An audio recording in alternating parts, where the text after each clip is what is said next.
महाराष्ट्र के उप मुख्यमंत्री एकनाथ शिंदे पर एक फिल्मी गाने के सहारे विवादित टिप्पणी के बाद कॉमेडियन कुणाल कामरा लगातार सुर्खियों में हैं। शिवसेना सांसद समेत तमाम शिंदे समर्थकों का कहना है कि कुणाल को शिंदे से तत्काल माफी मांगनी होगी। लगातार हो रही बयानबाजी के बीच कुणाल कामरा ने 4 पेज का अब लेटर जारी किया है, जिसमें उनका कहना है कि उन्होंने कुछ भी ऐसा नहीं कहा है जिसके लिए उन्हें माफी मांगनी चाहिए। उन्होंने साफ तौर से कह दिया है कि माफी नहीं मांगूंगा। मैंने जो कहा है वो बिल्कुल वैसा ही है जैसा उप मुख्यमंत्री अजित पवार भी कह चुके हैं। आखिर ये मामला क्या है, जानते हैं ये सब विस्तार से। Stand up comedian Kunal Kamra Mumbai में एक शो कर रहे थे, जिसमें उन्होंने महाराष्ट्र की राजनीति पर टिप्पणी कर दी। एकनाथ शिंदे के दल बदलने को लेकर कामरा ने एक फिल्मी गाने का सहारा लिया, अपनी बातें बोल डाली। नाम लिए बिना विवादित टिप्पणी पर भड़के शिवसेना के युवा कार्यकर्ताओं ने मुंबई के खार इलाके में होटल यूनिकॉन्टिनेंटल में जमकर तोड़फोड़ की और जिसके वीडियो भी सोशल मीडिया पर खूब वायरल भी हुए हैं। इसी होटल में कामरा के शो की शूटिंग हुई थी।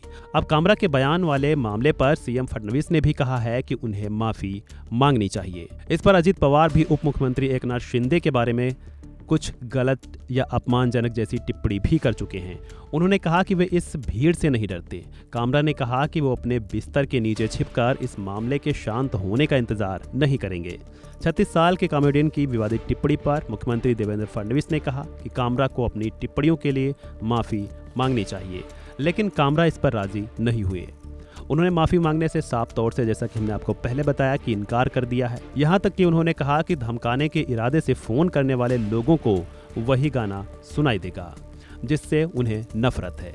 जो लोग मेरा नंबर लीक कर रहे हैं या लगातार कॉल कर रहे हैं, मुझे यकीन है कि उन्हें अब तक समझ आ गया होगा कि सभी अज्ञात कॉल वॉइस मेल पर जा रही हैं। कामरा ने यह भी कहा कि मीडिया में जिस तरह से इस मामले की रिपोर्टिंग हो रही है, इस पर सोचने की भी जरूरत है। आगे कामरा कहते हैं कि भारत प्रेस की आज़ादी के मामले में दुनिया के टॉप देशों की लिस्ट में 159वें नंबर पर आता है। वहीं आपको बता दें कि हैबिटेट सेंटर को खत्म किए जाने की खबरों पर कुणाल कामरा ने कहा है कि मनोरंजन की जगह को उसी के लिए इस्तेमाल किया जाता है। यहाँ अलग अलग तरह के शो होते हैं। मेरी कॉमेडी के लिए हैबिटेट या ऐसी कोई जगह जिम्मेदार नहीं है। मैं क्या कहूँगा, क्या करूँगा, इस पर भी उनका कंट्रोल नहीं है। इसे कंट्रोल करने का अधिकार किसी भी राजनीतिक दल के पास भी नहीं है।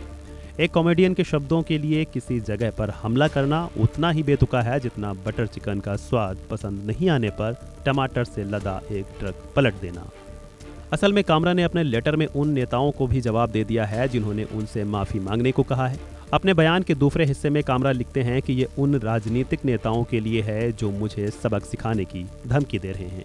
भले ही आज का मीडिया हमें कुछ और ही विश्वास दिलाने की कोशिश कर रहा हो, हमारी फ्रीडम ऑफ एक्सप्रेशन का अधिकार केवल शक्तिशाली और अमीर लोगों की प्रशंसा करने के लिए नहीं है। उन्होंने आगे कहा कि अगर आप किसी मजाक को बर्दाश्त नहीं कर सकते हैं जो किसी प्रभावशाली व्यक्ति पर किया गया हो, तो इसका मतलब ये नहीं है कि मेरा यह अधिकार समाप्त हो जाएगा।